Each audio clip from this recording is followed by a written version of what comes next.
Yo, yo, yo, what's going on, baby? What up, big dog? The Lockdown Show, we are in the building in full effect once again. TK, Vaden in the building, Danny Webster in the building, man. How you feeling, dog? And if I was any better, Taylor, there would be two of me. Oh, the world doesn't need any of that. Man, I'm feeling great, baby. I'm ready to get week 2 underway. Week 1 was insane. So many, close game-winning touchdowns, 1-point games. Just you looking for electric material for week 1, man, we had it. So I can't wait to see what week 2 has in store for us. Yeah, it was definitely crazy. I put in the caption that some of these teams are looking insane. I think it's just going to get crazier from here. I mean, on the last episode when we were talking to JD from New Bern Live, we said that some of these teams in the preseason are chock full with competition, but I feel like the way that it's going to set up, the way these matchups are, and the not the preseason, but the non-conference schedule, for some of these schools when they get to conference play, it's gonna look crazy, bro. Oh yeah, and especially because the non-conference schedules are so tough for all of these schools. That's kind of what I'm saying. It almost is like this is when you get the rivalries in. This is when you get all the chirping and hollering. You get all the emotions, and this is when you figure out who's a disciplined team, who's been putting in that extra work, who can keep their head, and their wits about them when those emotions are flying high. I can't wait. Look, so Mother Nature's got her tentacles all over this week. Once again, a lot of schools have been moved up a day. Well, we got three different schools from our conference that are moved up to Thursday, I think. I want to say so. I have them written down, but as we go down the line, we'll see. Okay. I kind of want to go over again for the viewers who haven't maybe seen the show before. When you get that call that you're going a day early, good or bad, or does it depend? It all depends. Yeah, I think it's all situational, man. It depends. Like we talked about last episode, being taken out of that moment and being taken out of being, what you're prepared for week by week. When you switch, that's why they call timeouts to ice the kicker at the end of the game. You just want to you're trying to take that player out of that moment, and so moving it around can be good or bad. It just kind of all depends on how the players and how everyone handles the situation.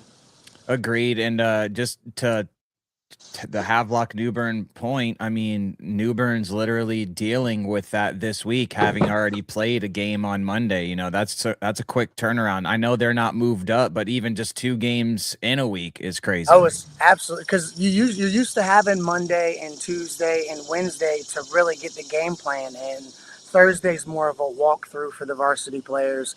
But that Monday practice is huge. So playing Monday, now you're having to have that Monday practice with no weekend recovery. Yeah, get to rest. That's intense now, because those boys need that Saturday, Sunday recovery. Monday, they go full practice. They don't go light on Monday. They do a full, we're installing game plan. We have a team period. Like they go at it on Mondays, and then kind of dial it back as the week goes on. But Monday's typically the most aggressive practice for high school teams. Yeah. I mean, because otherwise not being able to have that is huge, especially going to play a team like Havelock and then having to travel this week as well. Yeah. That's I mean, all of those factors are, there's a lot of factors. And they're all kind of, leaning in Havelock's way right now. So I'm not mad about any of them, Taylor. All right, man. Well, I got these matchups locked and loaded, and I know you got some stuff to back me up a little bit. But I'm gonna just start off with this Richland Southwest Onslow matchup. I didn't realize how big of a rivalry that actually was. It was a 1-point thriller. Dude, that was insane. And if you remember, we talked about Richlands. I called Richlands winning, right? I predicted that Richlands was gonna win, and I told you the reason why is because I saw them boys in OTS. I saw the work they put in OTS. I told you there was they could play now. Them boys could play. Come to find out, the kid who caught the game-winning touchdown, hold on, I got his name for you right here, Taylor. I got you. Okay, who caught it? Who caught the game-winning touchdown? No, I don't. Chase Boutwell caught the game-winning touchdown pass, and he was on that Richlands OTS team. Camden Good scored a touchdown during the comeback. I believe he was on that Richlands OTS team. Are Daily those two Rath guys was their quarterback, and I dogs? believe he was on that OTS team. I think all three of their, so that just goes to show the work in the offseason. But I'm pretty sure all three of them were on that team. And yeah, man, that 1 point thriller, last second touchdown. I mean, what else do you want week one? That's That's perfect. pretty good against your rival. And it was a trick play. And it was a trick play. Yeah, Come on that now. toss Let's out and then go. pass. Halfback toss. Come on. But the Yeah, defense, it was great defense by Southwest. The game was, I mean, obviously a battle. It was obviously a defensive. They were clearly playing great D. it's their new burn. It's 15-14 their was new there. burn. Yeah, no, it was clearly a battle, dude. So shouts off to, hats off to both of them. Shouts out to them. Hats off to them, to both teams there for coming out to put on a show for week one, because that was an awesome game. Yeah, it definitely was. That's how you want to start. Croatan battled. They took on East Carteret. Look, it was a long night for East Carteret. That's the way I'm going to put it, man. Croatan put up 50 points. Boucher, brother. Boucher went for 150 and 3 TDs. And man, Taylor, he might be the most dangerous running back in this conference. I mean, he might be the most dangerous running back in the state, brother. He is. I mean, he's every he can catch, he can run. He's the whole package. You see him pick up blitzes. I mean, the kid he plays with his heart, and he's smart, uses his vision. I mean, he's a fantastic athlete, very, very, very fun player to watch, and he's going to continue to be. I mean, Cannon only threw the ball. Cannon McBride only threw the ball 5 times. He threw 5 passes. Man, it's a luxury when you don't even have to think about that. Yeah, he didn't even need to. He didn't need to play. I mean, Boucher's carrying the load, and as long as he's doing that, they're gonna be a very, very, very big problem. Well, we called that, not called it, but we spoke on it, in the preseason type times when we are talking that he's going to be the weapon. He and the teams that they're going to come to face this year, they know he's going to be a weapon, but it's really not about if you know or not. It's about actually doing it. Yeah. There's no actually stopping him. You know who he reminds me of? Christian McCaffrey. He reminds me of Christian McCaffrey. He can do everything that you can't stop him, because you can get him the ball in so many different ways. Right. And there's no limited way to you can hand it to him, you can snap it to him, you can throw, like there's nothing you can do to keep the ball out of his hand. And putting too much focus on him opens up big plays for everyone else. Then you get to see Cannon throw the ball and stuff. Dude, Cannon is an assassin when he sees opportunity deep downfield. Yeah. That kid is locked in. So yeah, he's strong. He can get the ball down there deep if need be. He's a strong kid. He can get the ball down there deep. Once you start cheating up too hard on Andrew Boucher, it gets weird for the outside. Yes, sir. Absolutely. So they're going to be tough. I just want to say this about East Carteret. This isn't a testament about East Carteret, really, in my personal opinion, man. There's other teams that are going to get done this way by that Croatan offense. Let me just get that out of the way. Oh, 100%. No, this is that they're going to be fine. Yeah, Croatan will be putting up, 30 points a game. They're going to be leaving people in the warpath. Even when they don't score touchdowns, Cannon can kick field goals from 60 yards. That's the thing. So I mean, they're as long as they keep the ball in the relative to the middle of the field, they're going to get points out of this drive. Yeah, if you got a guy that can stand on the logo and still get you 3 points, you see what are you going to do? Yeah, absolutely. All right, well, they're playing Topsail tomorrow. We're going to rewind after this because we need to talk about Richlands. But Croatan's playing Topsail tomorrow, which they're coming off a win against Dixon, their rival. I could see it being a similar scenario. That's just where I'm going to go with that. But here's the crazy part. Topsail's up, they're on the right, but Croatan is kind of sitting up there. Like I'm saying I could see the same type of score line of Croatan East going to another week. I don't know if it'll get that, but I could definitely see Croatan walking away with this one, 2-3 touchdowns. Making this a decisive win for sure. Oh, yeah. So yeah, and Topsail's that's no knock on Topsail. Like we were just talking about Croatan. They're just loaded.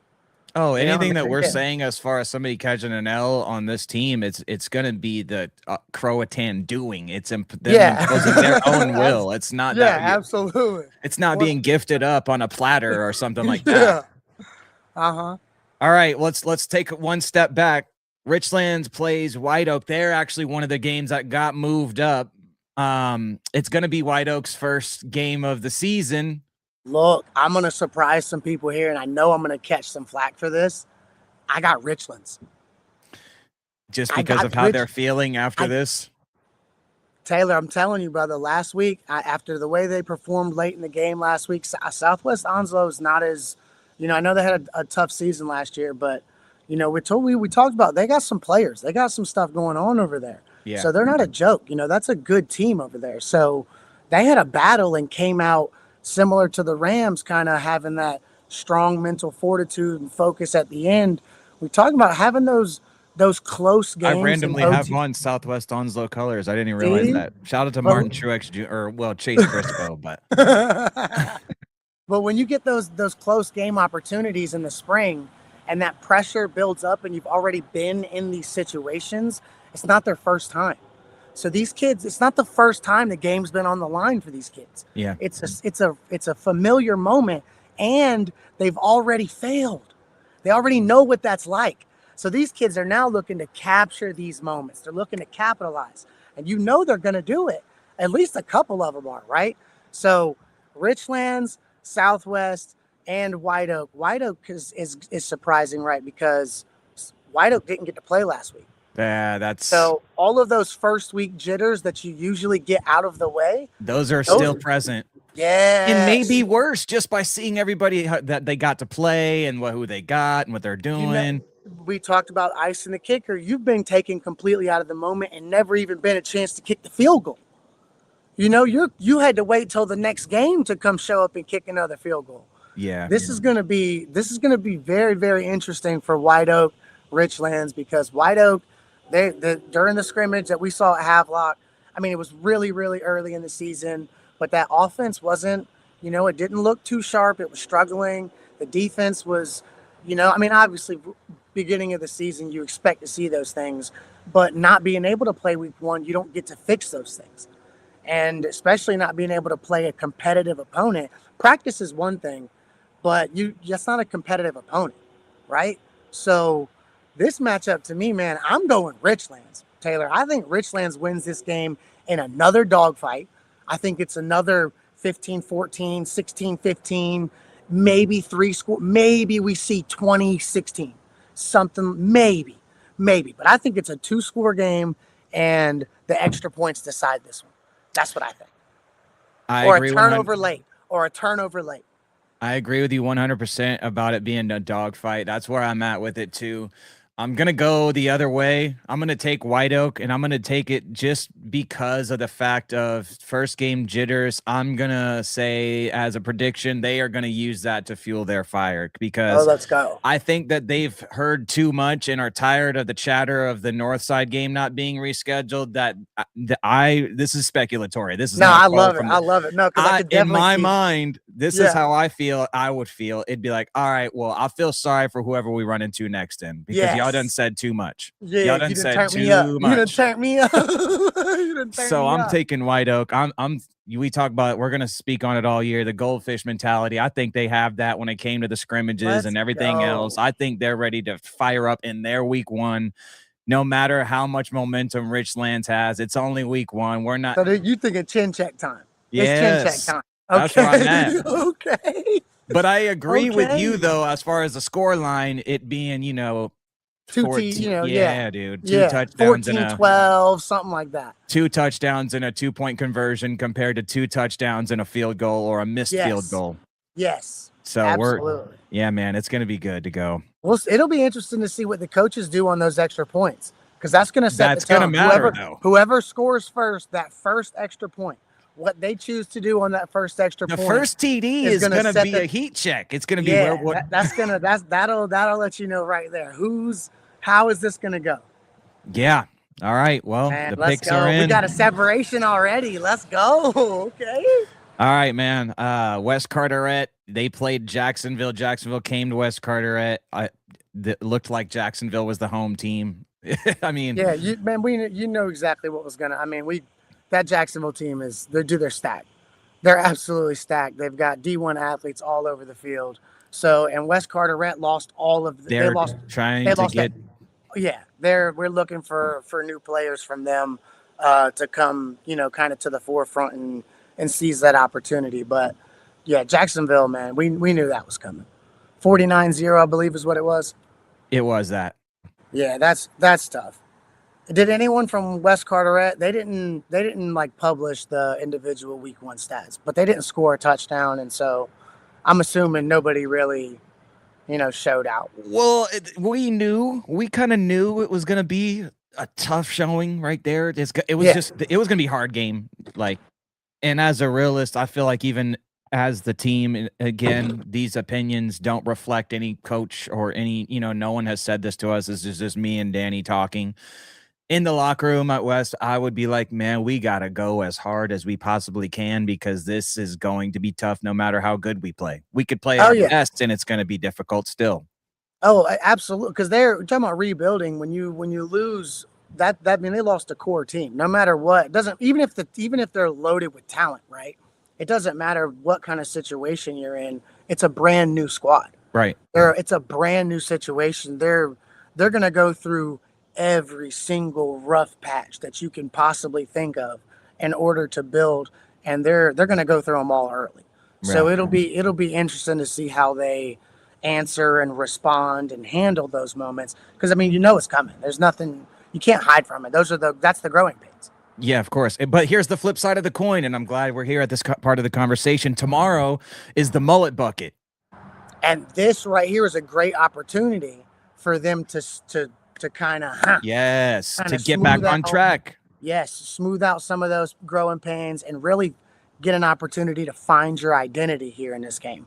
Because if you come away, you handle business here, and you do something like throw for 150 for 2 touchdowns, or run for 150 for 3 touchdowns, or you put something together on one side, or you force a couple turnovers, or whatever you do to generate something positive for your team here. But you have to find something to identify with your team. Like, this is where we go to. And then you can also say that whatever happened against Jacksonville was just by way of them being such a dominant team. It's not that we weren't up to snuff, is that we were just playing a higher caliber opponent. And I think that, when you talk about the mullet bucket, for those who don't know what that is, that's West Carteret versus East Carteret. Maybe it's down south, one of those ones that people are going to show up for. There's going to be standing room only. It's New Bern Havelock for exactly. Carteret. Yeah, that's exactly what it is. Yeah. But two similar teams now going into this crazy matchup of the mullet bucket, and either way, considering they both took pretty big losses, it's going to make the game that much crazier because now they want to get back, both sides. Yeah, man. And look, this one right here, I'm not going to lie to you, I might shock some people. I'm going to go with the Marlins, brother. Oh, that man's going East Carteret. I'm really not even mad at you, dude. I'm going to go with BJ Frazier down there at East Carteret. I'm going to go with the Marlins, bro. We saw them and I'll tell you why. I got a chance to see that team in scrimmage in early form, and you could see sparks. You could see sparks. You could see overall performance was okay for a week, for a week 1 scrimmage kind of thing. Yeah. But you could see, like, they were striking, rocks on paper. It was getting close. It was getting close. And you talk about opportunity, and we talk them trending up. This mullet, this means something to these boys. Every player. I think they dig deep here. I think they pull it off, man. I think they pull it off. That's just me. I can see them pulling this off. 21-14, something like that. Like 21-20, something like that. I could see that. I could definitely see that happen. I'm going to agree with you. A 3 touchdown, kind of similar situation with the last game. Yeah. A 3 touchdown game instead of 2. 3 touchdown game with the extra points being the deciding factor. I'm going to go with you on this one. I'm going to take East Carteret as well. Just based solely on the fact of the loss of personnel for West Carteret. I think Yeah, they might need a few more weeks to figure out who their generals are going to be, who are their dogs, their go-to guys. And again, there's some of these folks that we're not totally keen to or locked in on. But again, when you lose, what would we say is 4 pieces? at least 4. A bare minimum. Least 4 pieces. The 4. Yeah. Actually 5. We spoke on them the 4 we talked about every week last year. Yeah. We don't get to talk about them this year. Yep. So just by way of that, I'm going to take East Carteret as well. I'm going to go 21-7, bro. Ooh. Ooh, yeah. Yes. That's where I'm at. I love it, dude. I love it. Okay, that's a good one. I like a good rivalry, so eyes are definitely going to be on that game tomorrow, checking those scores 100%. So you're thinking like a special teams touchdown or a defensive touchdown or maybe pulling Austin Livingston and just bust the opening kickoff straight, because it's so much hype. Let's go. Or end of the game kickoff return for a touchdown on the other side of it, like a seal of the deal kind of moment. Yeah. Okay, we're gonna see. I'll say a punt return for the dude. Jacksonville ran for 356 on West Carteret. I mean, yeah, that hurts. Yeah. I think East can pull it off, man. So keep what you just said in your head, because we're gonna go to that matchup that Jacksonville has coming tonight. But they're not next on my list. Next on my list is Dixon Topsail, is who played last week. That's who played last week. Right. Again. So, dude, remember I took Dixon, and they struggled. They struggled to replace Delaney and Goulet bad. Yeah. They struggled. We knew that was going to be a problem, and I really think that like kind of these first couple of weeks, that's the theme of our combo is going to be people that finding those voids, filling those voids. Who's going to step up? Man, I did. I don't know why I didn't put 2 and 2 together, but for some reason I was just thinking, I literally said Goulet was a player you wouldn't see, like replicating that you wouldn't see for another decade or so, right? Like you're not going to see a player like Goulet for another 10 plus years. But I just, for some reason, was thinking that you could put someone back there and kind of. You were hoping. I was just thinking that for somebody could get up there and run for 150 and just do at least half of what he was doing. Right. But I didn't realize how much, production he was actually responsible for. Like, we're saying it every week, 300 plus yards. Yeah. But then last week, Jacksonville ran for 350 as a team. Yeah. Against.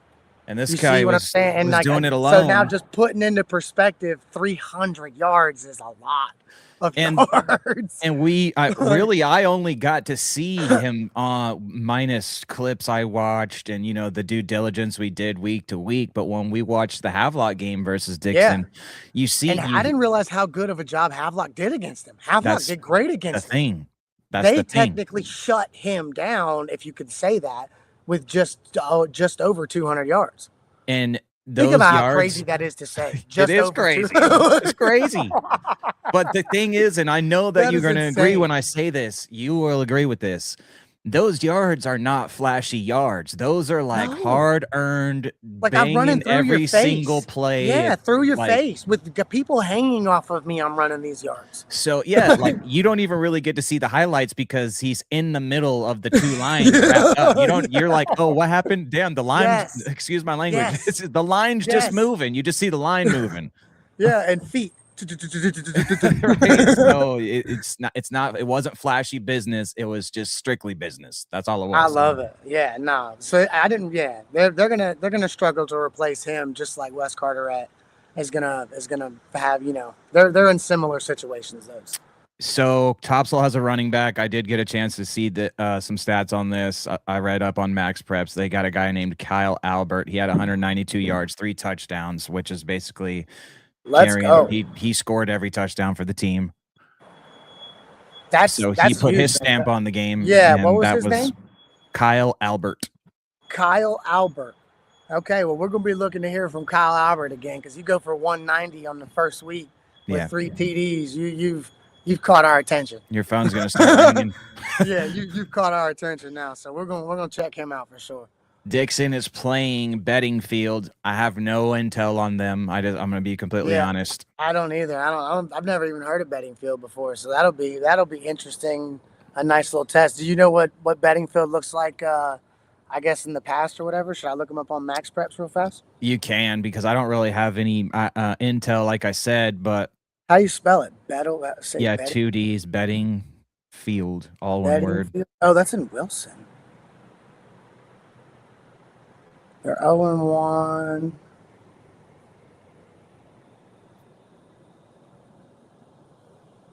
Trying to look myself. I'm looking at last year to see if 1-10 last year. So they had a rough.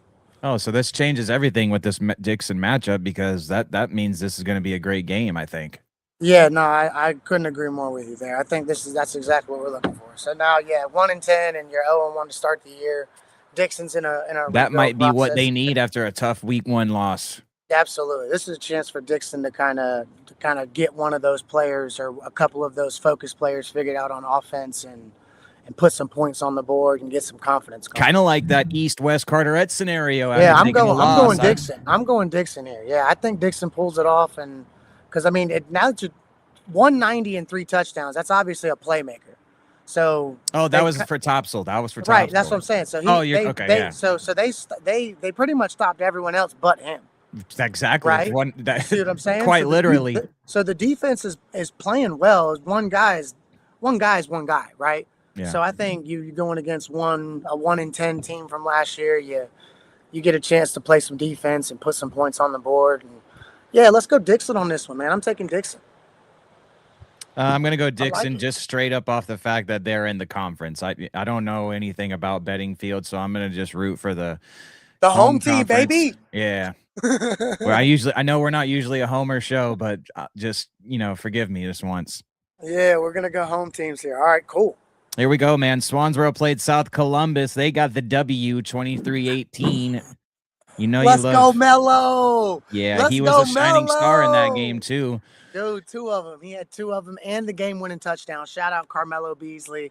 Yeah. Saw him working OTS, man. I love the kid's energy. I love the way he's going after it. Shout out to him, man. Hey, shout out to you, Eddie.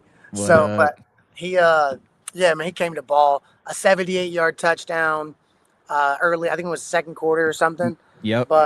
And then a 10-yard touchdown to finish the game or to seal the game. Was it 10? Yeah, 10-yard touchdown. Yeah, it was run a game winner. Under a minute to go.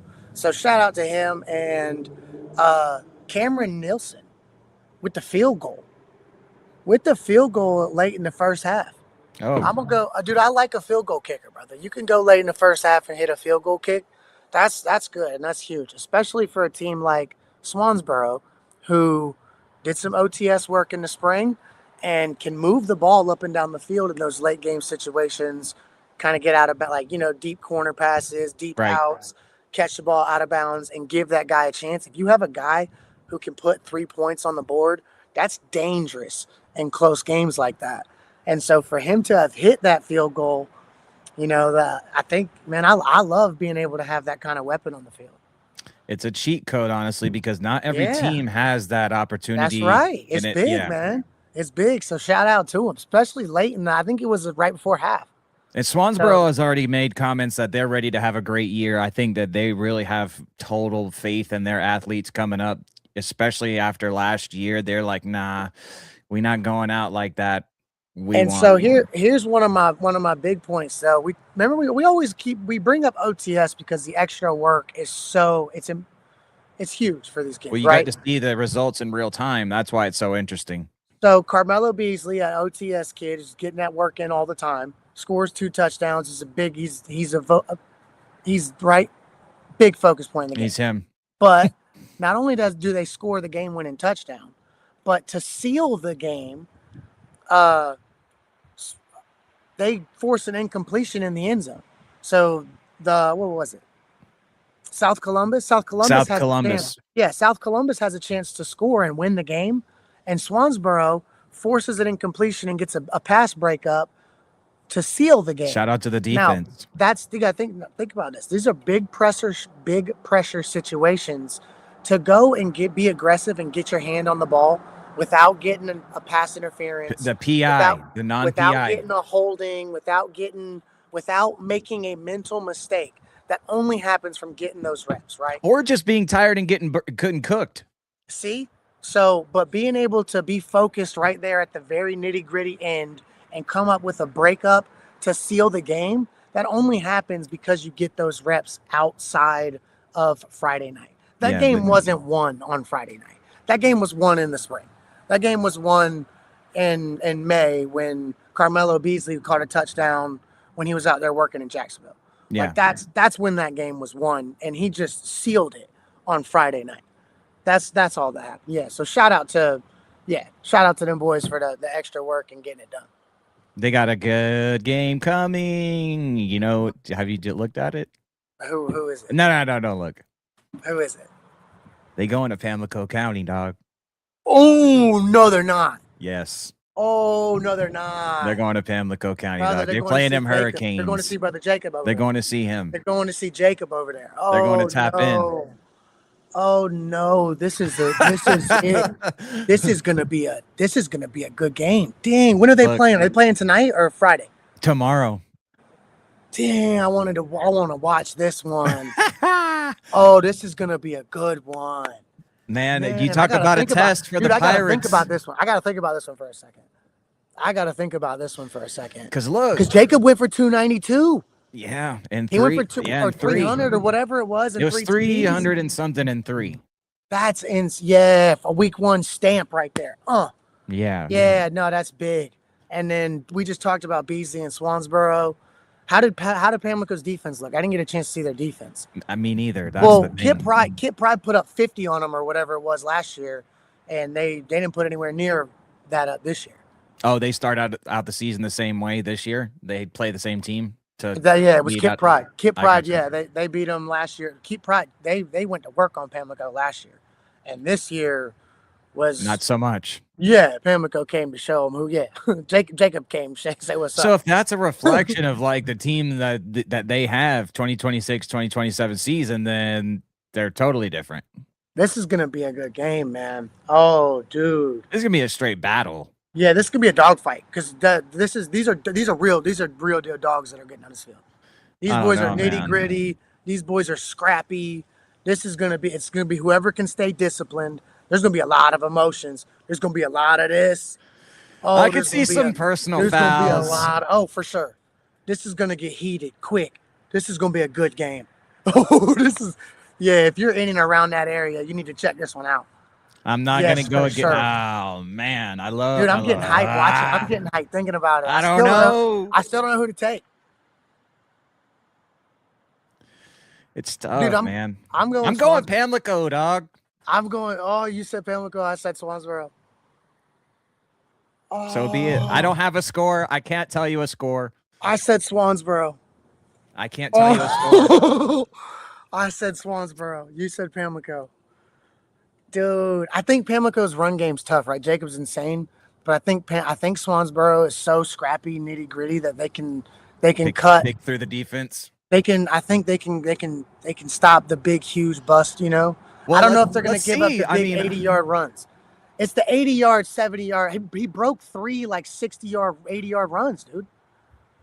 Like but he was breaking tackles though. Well, if Swansboro picks apart the Pamlico defense, then there's nothing to talk about anyway. They were always going to win. If they can keep the offense off the field and control the clock, Swansboro's that's the theme right there. The offense cannot spend a lot of time letting Jacob just chip away and just walk them down the field. Yeah, they can't have 3 and outs. They can't keep Pamlico. They can't let them just have the ball all game. Nah. Yeah, they keep. Dang, I'm going Swansboro, man. I think Beasley and the boys show up. Let's go. All right. Well, I'm not even mad at Beasley and the boys show up. Going separate ways on that one because as we said that one. That's gonna be nuts. I feel bad going against Pamlico though, man, because I love that team right now. Well, it's hard to go with. Yeah, I mean, I saw the work, man. I don't All know. right. There's not a right answer. Shout out to Chris, man. Chris is going Pamlico. Man, I can see it. I can see it both ways. This is a tough one. Yeah. Yeah, I can see it both ways. I just said There's no something. right answer. There's no wrong answer. Let's just say it like that. All right. Look, we talked earlier about White Oak having their season start, tonight. They're not the only person that their season's starting tonight. Northside's traveling to Jacksonville to get their week 1 game off. Jacksonville playing their week 2 game. Speak on it. Dude. So I know everyone's so excited for this game. And I am too. I'm gonna go check it out. Okay. So I can't wait. But I'm gonna hurt some feelings right here, brother. I don't think it's gonna be as close as people think it's gonna be. I think that Jacksonville run game is just too serious. I think it's just too serious, brother. So here I'm gonna tell you, I got my situation. Real quick. Pamlico does have those Havelock coaches over there turning it around Look, down there. yes, shout out Donnie. Shout out to Donnie Richards. Straight facts. The Rams, which is probably got a lot to do with why that team's running the ball and blocking so well. So shout out Big Donnie over there. But dude, back to the Jacksonville Cardinals. Right. Check it out. Here's my summary, right? Jacksonville's gonna run the ball and they're not gonna be stopped. Okay. They're just not gonna be stopped. So they're gonna put points on the board. They're going to control the clock. They're going to handle business on the offensive side. It's just going to happen.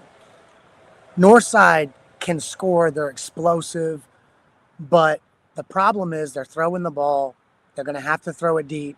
They're going to have to – I don't think they can run the ball on Jacksonville's defense thoroughly and successfully enough to control the game the way Jacksonville can, right? I think Northside has to hit big plays. They got to have some big plays. And when you're going at big plays, you're taking chances. And when you put the ball in the air with athletes back you put it up in the air, you give athletes a chance to run around and go do what they do. And that Jacksonville secondary is loaded, brother. Dominic Williams is not a joke. He is not a joke. That kid the hips are there. He's explosive. He's got great ball skills. And man, I think on the other side of the ball, Amari Pearson's going to go crazy. Yeah, I think they just capitalize on 1 or 2 mistakes. They force 1 or 2 turnovers early. I think they jump out to a big lead and just kind of walk it down to the end. So I'm seeing like 21-7, kind of maybe into the first quarter or like right there mid-second quarter, and then 28-7, 35-14, 35-21. 35-28, 42-28, kind of as the game goes down, they just kind of walk it down. And so that's what I see. I see an early jump out to a lead, and then they just walk it down to the end. For me, the theme is, and I know they're stacked, just like how Northside stacked on the offensive side of the ball, so is Jacksonville. But if you can damage control Amari Pearson just running all over you insanely, that's going to matter. The issue is you can't. You can't do it, dude. You can't. I'll tell you why. I'll tell you why. Because it's the scheme. It's the scheme. Jacksonville. Shout out to the coach over there in Jacksonville, dude. The offensive. They all just turn and run sideways, and everyone just runs sideways together. And Amari, he's pretty much in a kick return situation every time. There's a wedge in front of him. By the time he moves 10 yards to the right or left, the whole defense has now spread out. And you know what I mean? He gets to pick holes that are 5 and 6 yards. It's not fair. You know what I mean? He's too quick. It's beautiful. It is absolutely beautiful football. And it's unstoppable right now. It is. And until you have to force turnovers. You have to steal possessions. You got an onside kick. You find a punt, you know what I mean? A punt return that you can make a bobble. You need to fake a punt return and steal a first down. You need to, you know what I mean? That's how you have to come at this game to beat that Jacksonville team. You don't go head up with this Jacksonville team with a high school. You don't do it. You have to go steal the game from them. That's how you beat this Jacksonville Cardinals team right now. I promise you. And if Northside can get working on offense, this is just my opinion. Tell me if you agree or not, Danny. You mentioned the fact that they would love to be throwing the ball successfully if they really want to get in their bag and access the athletes that they have. So you're, as Northside, looking to get Rely Anderson and Zion Jones cooking as early as you possibly can so you can try to open up that pass game. If they cannot get rolling downhill, Taylor, you couldn't have said it better. So we know Northside's big. They want to throw the ball deep. They want explosive plays, but that only works if the run game works. You cannot just line up and throw it deep if the whole defense is going, we know you're throwing it deep. Yeah. It only works if they have to respect the run game. You can get a little play action, keep the safeties, hold them. You just hold them for a second. The linebackers cheating up a little. And then you can get behind them. But when they know, they just turn and bail, and it's not happening, especially against athletes like that. So what you said is you couldn't have said it. Yes, that is 100% perfect. They have to get Rely going. They have to get Zion going. And 3J has to protect the ball. Both. And they got to get them both going. Yes. Not one or the other. They got to have both going. 100%. Yes. They need to have all their weapons rolling if they're gonna, because dude, it's just that Jacksonville's that loaded right now. Oh yeah. This isn't anything to do. Northside's fantastic. They're loaded too. But this Jacksonville team is just that loaded right now. Like it's just tough. They're a tough team. And they're gonna go a long way. So it's gonna be a good. I can't wait to see how this unfolds. I'm driving to this game. This game is a far way away from me, dude. And I'm going to this game. Shout out to Bo. He does a fantastic job down there in Jacksonville. Yes, sir. Absolutely, Todd. Yes, sir. All right, man. Let's go. You know Just what take it it there. North you know side, what Jacksonville. Who you got, man? Who you got? And I'm going Jacksonville. Bro. I'm going Jacksonville, brother. I'm going Jacksonville. I'm going 49-35. Because they're going to be scoring. Yes, 49-35. That's the score. I'm going north side, dog. No, you didn't. No, you didn't. No, you didn't. Taylor. No, you didn't. Taylor, get back over here. Get back over here now. No, you didn't. No, you didn't. Is that how you're feeling? Is that how you're feeling? I'm going north side 35-28. What? North side 35-28. Oh my goodness. That's pretty much stopping that Jacksonville team. You feel me? You feel me, DB? What? Oh, he's talking crazy right now. Oh, no. Well, you're going to be calling the game, so we're going to let's go. We got to check it. I'm not saying my prediction on the air. Don't worry about that. This is the lockdown show. You already said it. This is the lockdown show if content. I ain't putting that on the airwaves. You already said it. Let's go.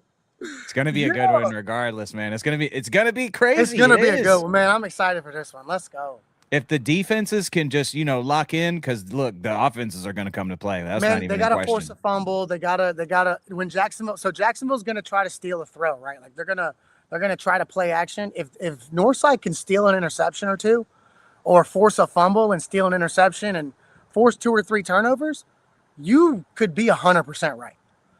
You know what I mean? Like you could be spot on. They force a couple turnovers. 35-28 is looking, because I said 49-35. Yeah. So you see what I mean? I mean, that's those 2-3 turnovers happen. That's the shift. That's literally right there. it. Yeah. So I could definitely see exactly what you're saying. This is gonna be a good one, dude. Tomorrow night. Let's go. Holding down Friday night. New Bern, Havelock. You know where we at Sasser Field. You know where we are. You know where we are. Todd, I'm going to be on Rock 105.5, the game of the week. Sponsored by Terry Elfin Properties. 105.5 radio. Be on the radio. Radio. New Bern, Havelock. We got really into the nitty gritty with Jonathan Davis of New Bern Live the other night. He gave all of his insight on New Bern, and shout out to JD. Thank you for coming to the show, brother. 100%. He'll be back 100%. Yeah, absolutely. Multiple times. He'll be back. Yeah, he was fun. What do I want to start this off with? Look, the running back from New Bern is just a straight issue. He's an issue. Duke. We Dude, could what did he go start for? there. He went for almost 300.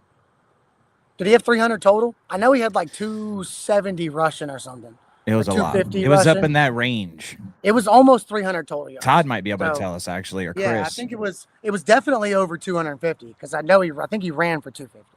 Either way, when you start talking about over 200, whatever, you know what I mean? You're talking about something. So, yeah, nah, that's Havelock's, right? That's the focus point. You have to stop him. And stopping him's not a thing. You know, you can contain him, but he's going to break 4 or 5 tackles, like he's going to get busy.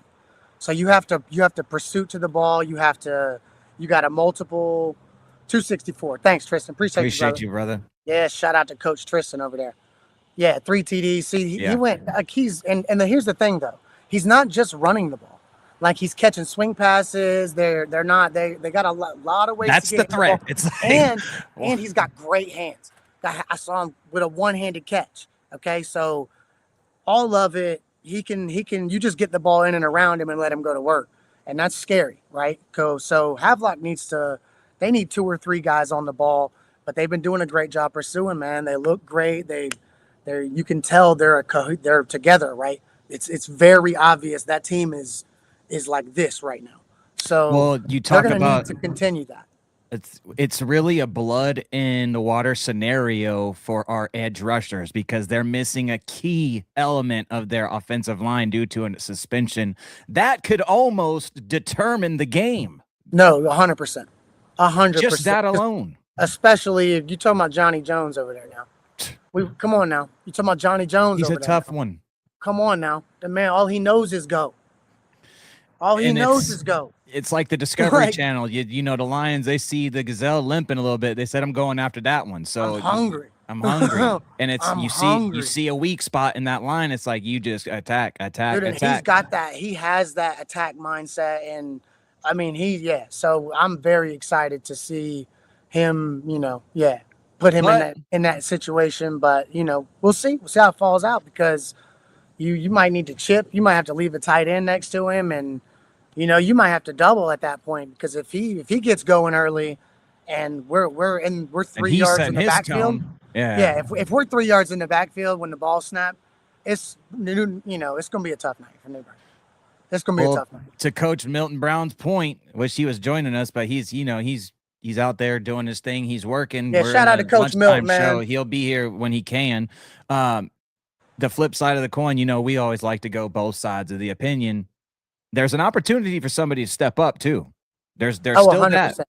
There's still that. And so New Bern played their week 1 in the swamp pretty much. They were the whole field was flooded, right? So they didn't really get a chance to throw the ball. The ball was slippery and wet. They didn't get a chance to open up and with Duke playing so well, they didn't have to, right? So beautiful. Let's see what Duke runs through defenders. He has for the past 3 years. He almost looks for contact unless he tries to get outside. I don't see him running for this many yards against Havelock. Oh, okay, Todd. That's let's go. I love that perspective. But you're right. Duke is, I've seen him stiff arming but he's fast. So if he gets to the outside and gets into open space and he's working on those second and third level defenders, it's a little more easier for him to get those stiff arms off and actually pick up some more yards. So, but back to New Bern being able to throw the ball, them opening up and challenging this Havelock secondary will be interesting if the field conditions are similar, if they have to run it, if Havelock can load the box. Because Havelock's had 2 middle linebackers in there who had 16 and 15 tackles. Yeah. Okay, Andrew Williams and DeQuarius Dunlap had Andrew at 16 and DQ had 15. I'm going to say it again for you, okay, just so you can hear what I just said. Andrew Williams had 16 tackles, and DeQuarius Dunlap had 15 tackles.